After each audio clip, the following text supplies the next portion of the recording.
What if one human engineer, outnumbered, underestimated, and completely out of place, was the only thing standing between peace and total annihilation? In the heart of an alien civilization, where trust is rare and politics run deep, he uncovers a silent threat hidden within their most advanced technology. With time running out and an entire galaxy at stake, can one voice break through the silence before everything burns? If you are new here, then please subscribe this channel and show thumbs up by liking the video. Now let's move toward this wonderful story. The space station orbiting the planet Virelia shimmered like a jewel against the blackness of space, its glowing rings rotating slowly around the central core. For most aboard the station, the day was routine. Engineers checked systems, diplomats prepared for council meetings, and the hum of the fusion core, a steady pulse of contained energy, was just part of the background noise. But for Kellen, Roan, a systems engineer from Earth, something about that hum felt off. He stood alone in one of the maintenance tunnels, tablet in hand, staring at a series of diagnostic readings that refused to make sense. The numbers weren't alarming. Not yet, but to Kellen's trained eye, they whispered of a growing imbalance deep within the fusion core's stabilizers. A 0.02% shift in harmonics wasn't enough to raise alarms with the station's automated systems, but it was enough to send a chill down his spine. "Everything looks fine, if you ask the computer," he muttered, frowning as the energy flow dipped for the third time in an hour. "But this isn't fine." He tapped at his screen again, calling up a comparative chart from Earth-based reactors.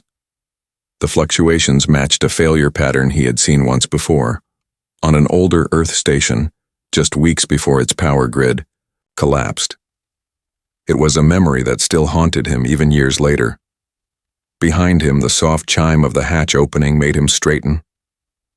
A tall, elegant figure stepped into the chamber, her silver-blue robes fluttering slightly in the filtered air. Sana Ravel, chief science delegate of Virelia, and a name that carried more weight than most monarchs back on Earth. Her gaze was cool, calculating, and not at all pleased. "You were told to restrict your activities to Sector 7, she said, her voice sharp yet strangely melodic. Kellen turned, lifting his tablet slightly. "With respect, I'm not here to sightsee. There's an energy drift in the fusion stabilizers. If it continues, it could trigger a cascade across the entire network." Sonara's glowing eyes narrowed. "That's impossible. Our systems are self-correcting and protected by multi-layered safeguards. You're not authorized to access these diagnostics. Then your authorization protocols are as flawed as your energy field," he said before he could stop himself. There was a long pause. Tension crackled in the air like static before a storm. "You humans always assume danger where there is." "None," she said coldly.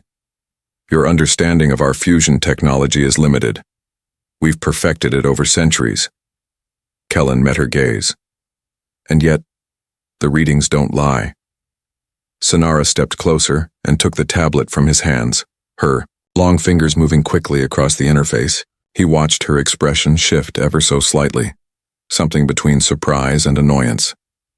"These figures could be explained by temporary recalibration," she said, handing the device back. "Could be," Kellen agreed. "But if they aren't, we're sitting on a bomb." She tilted her head, a motion that conveyed more doubt than curiosity.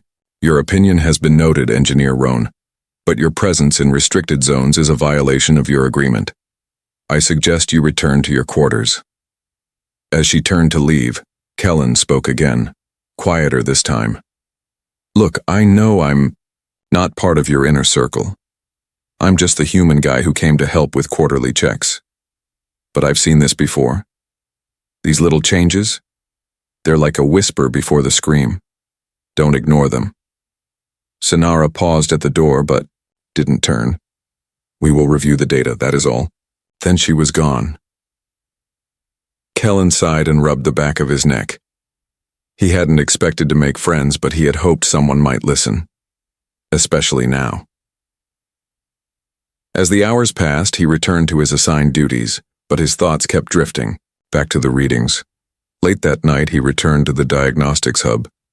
Technician Darrow, a quiet alien with pale green skin and thoughtful eyes, was on shift. "You're back," Darrow said softly. I couldn't sleep, Kellen replied, offering a weak smile. Mind if I check a few numbers? Darrow hesitated, then nodded. I saw the drift too. Didn't say anything. Thought it was just system noise. It's not just noise, Kellen said. Something's changing in the core. And if it's what I think it is, we might not have much time. The two men worked in silence for a while, pulling up backup logs and deep scan reports that hadn't been reviewed in weeks. The irregularities were growing. Small now, but increasing. Kellen's unease deepened. Then the lights flickered, only for a moment but enough to make both men look up. Darrow swallowed. That's not supposed to happen. Kellen stood. I need to talk to her again. You think she'll listen this time? I don't know, Kellen said, but she needs to. Outside the diagnostics hub, the fusion core's pulse continued, steady and glowing. But Kellen no longer heard it as a hum. It sounded like a countdown, and no one else seemed to hear it. Not yet. The morning after the power flicker, Sonara, Vel sat alone in her private lab, surrounded by holographic screens filled with data. Her fingers hovered above the controls, hesitating. She had already reviewed Kellen Rowan's warning once, and she still didn't like it. But something in his voice, his stubborn belief that something was wrong, had stayed with her. He hadn't sounded arrogant, he had sounded scared. And for a man trained to fix problems, fear was never his first response.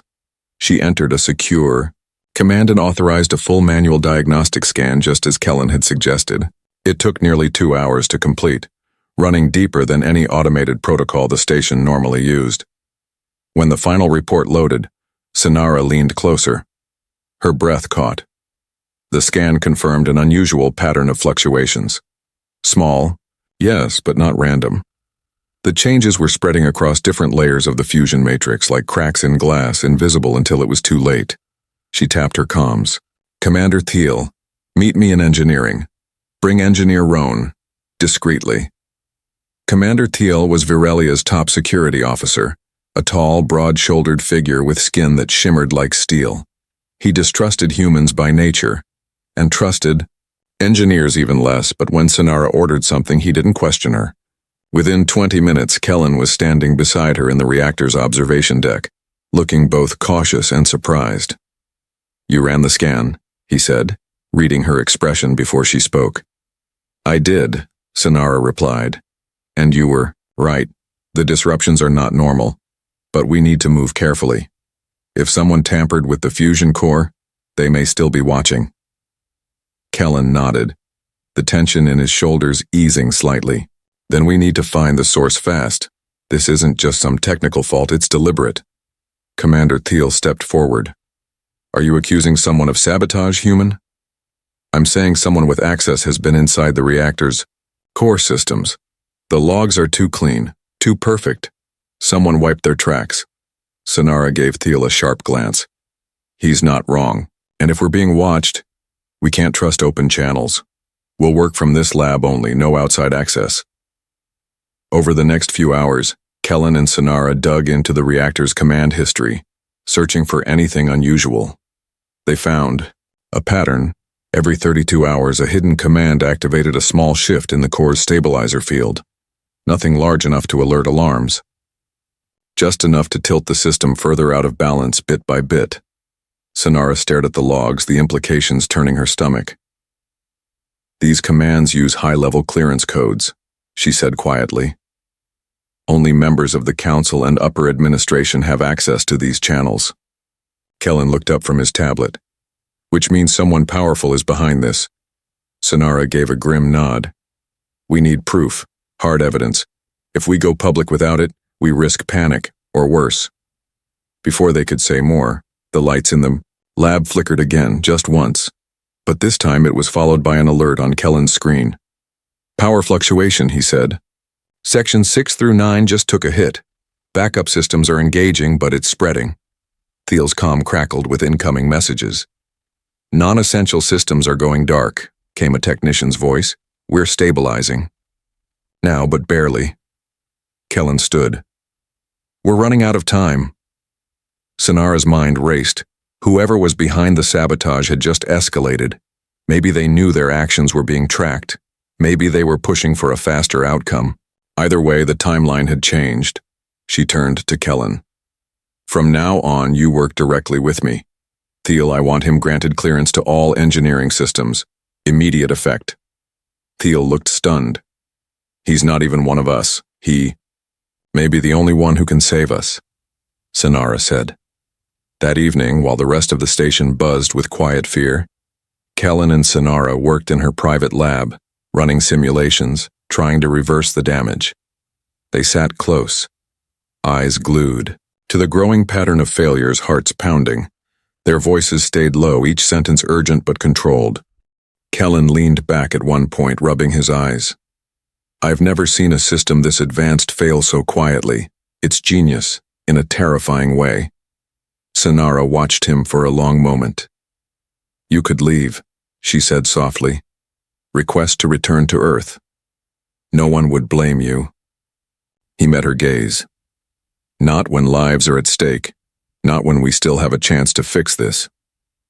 They worked late into the night, side by side, their differences slowly giving way to trust. When Sonara unlocked a hidden cache of system logs and Kellen decoded it with a tool he had built on Earth, she smiled for the first time in hours. You're more useful than you look, she teased. I get that a lot, he replied, smiling back. Then her smile faded. The last file opened, revealing encrypted commands sent to the core. Messages that bypassed the normal control systems. Commands sent by someone using a council-level encryption key. Sonara's face grew pale.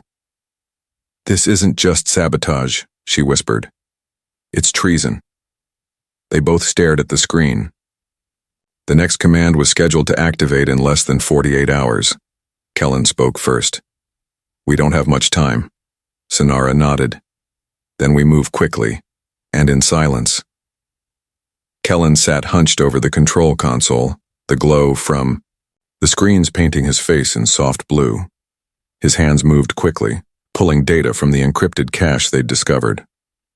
Beside him, Sonara stood silently, her eyes scanning the lines of code with increasing tension. They both knew what they were looking at. Whoever was behind the sabotage had used one of the highest levels of access, codes only shared with the Varelian Council members. This wasn't just a rogue technician or a misguided scientist. This was political, and it was big. Whoever's doing this has had months to prepare, Kellen said, leaning back. These command patterns are too well hidden. They knew how. Your systems worked? Better than most engineers. Sonara nodded, her expression unreadable. They also knew how to avoid detection, which means they probably have control over the monitoring systems too. The realization made the air feel heavier. They were working against someone from inside the station's leadership, someone who had trusted access, deep knowledge, and a clear plan. Worse, the next phase of the sabotage was scheduled just days before the Varelian succession ceremony, where Sonara would be officially named heir to the conclave. If something happened during the ceremony, if the reactor failed, the damage wouldn't just be technical. It would shake the foundations of their entire society. We need help, Sonara said. Someone outside the council. Someone who can move without being watched. Kellen hesitated. I might know someone. He sent a secure message to Lyric Janin, a human pilot who had once served with him on a planetary research mission. She was smart, fast, and more importantly, she didn't trust anyone. Within 6 hours, Lyric docked her ship at the outer bay under a routine cargo run. She slipped through the station unnoticed, blending in easily thanks to her worn flight suit and casual swagger. You look awful, Lyric said as she entered the lab, tossing her helmet onto a bench. Good to see you too, Kellen replied, managing a weak smile. We've got a mess and I need your eyes on the station's comm traffic. Lyric raised an eyebrow. What kind of mess are we talking? The kind that might involve a reactor meltdown and a coup, Kellen said. Lyric stared at him, then turned to Sonara. So, serious then? Sonara gave a small nod. We believe someone is using council-level clearance to weaken the fusion core. If it fails, the resulting energy release could destroy the station and send a shockwave through our quantum network. Billions of lives could be affected. Lyric didn't speak for a moment. Then she pulled out her data tablet. Show me where to start. The three of them spent the next 2 days buried in systems, Kellen tracing the sabotage code, Sonara analyzing council movements, and Lyric watching every communication signal entering or leaving the station. Patterns began to emerge. The messages Kellen had found were part of a larger communication web, one that connected multiple council members to a hidden group within the Varelian government. The messages were encrypted, but they hinted at something larger. An ideology. A belief that Virelia had grown weak through cooperation with other species, especially humans. Sonara read the translated phrases out loud. Unity is weakness. Purity must be restored.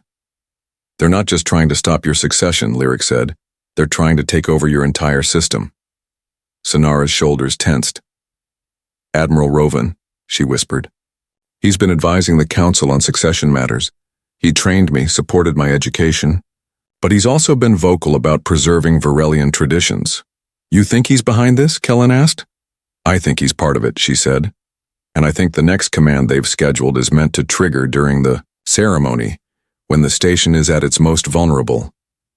The plan became clear. Cause a reactor failure during the ceremony, eliminate Sonara and the senior leaders present, and blame it on technical error or human interference. With the air gone and chaos spreading, the dissident faction could step in with promises of security and order. Kellen looked at Sonara. We need to stop that next command, and we need to catch them in the act. She nodded. Then we give them what they want, a ceremony, a distraction, and while they move, we watch. It was dangerous, risky in every sense, but it was the only chance they had. They couldn't just accuse Rovan or any council member without proof. The council wouldn't believe it. But if they could intercept the final command, trace it back to the source, and isolate the conspirators before the reactor reached critical failure, they had a chance to expose the truth.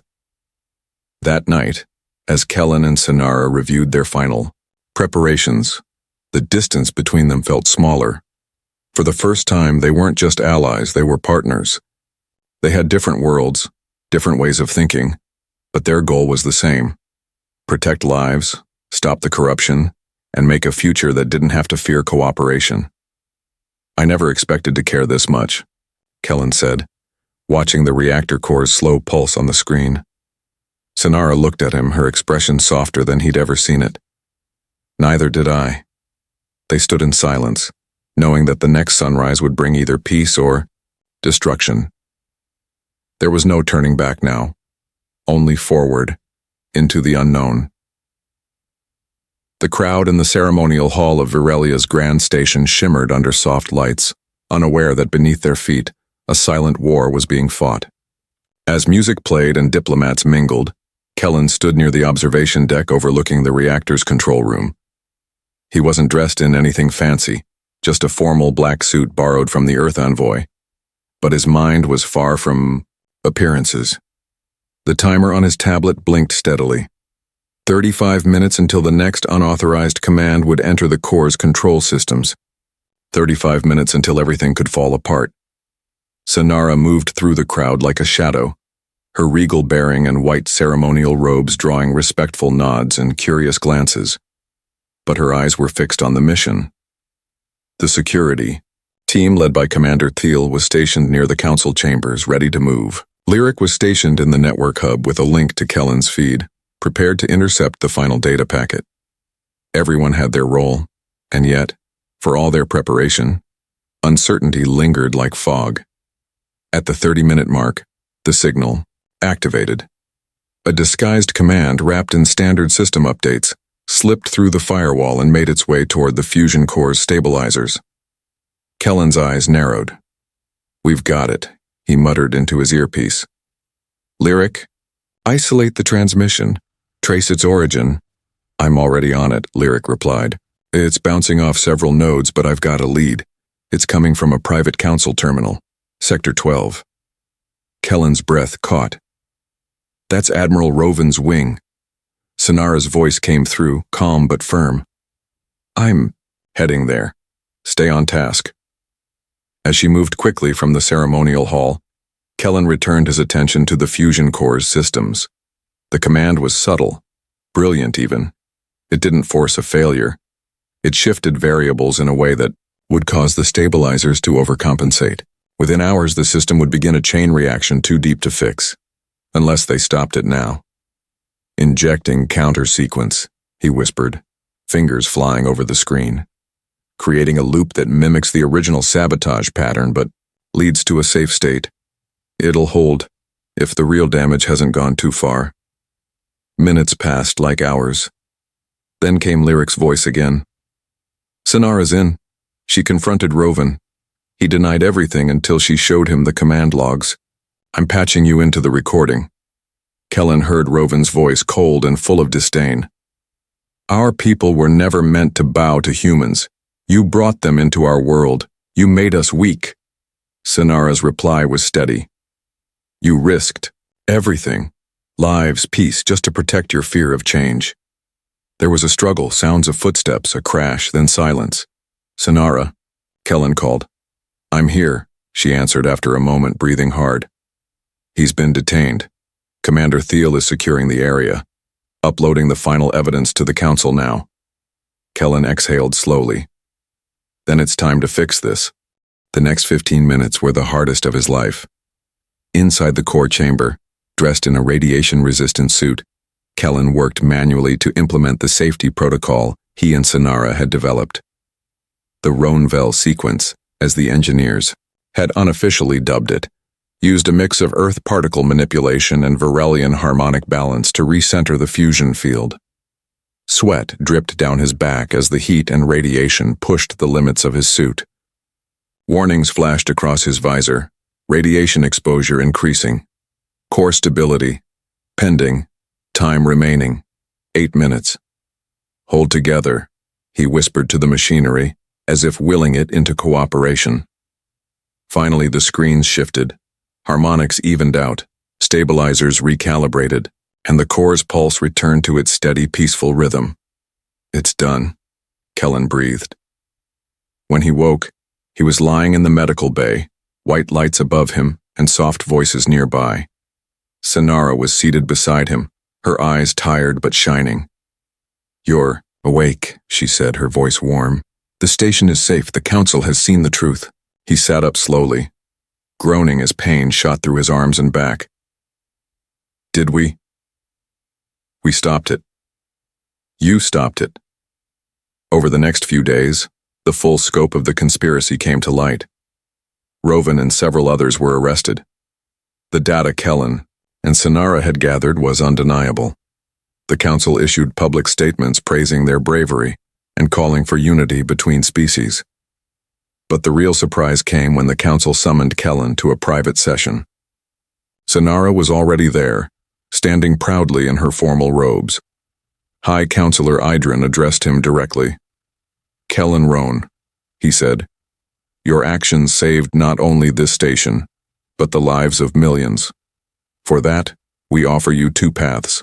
Return to Earth with the highest honors, or remain here as a citizen of the Varelian Alliance. Kellen didn't speak right away. Then Idrin added, should you choose to stay, we also offer a role that has never been extended to a human before. You would stand beside Sonara, not just as a partner in science, but in leadership. Kellen looked at Sonara, whose face was unreadable, but her eyes held something more. A quiet hope, a silent question. He smiled, despite the exhaustion. I came here to fix a machine. I didn't expect to find a purpose, or a home. And with that, he made his choice. He stayed. Not just to rebuild what had nearly been lost, but to build something new, across stars, across species. A future worth believing in, together.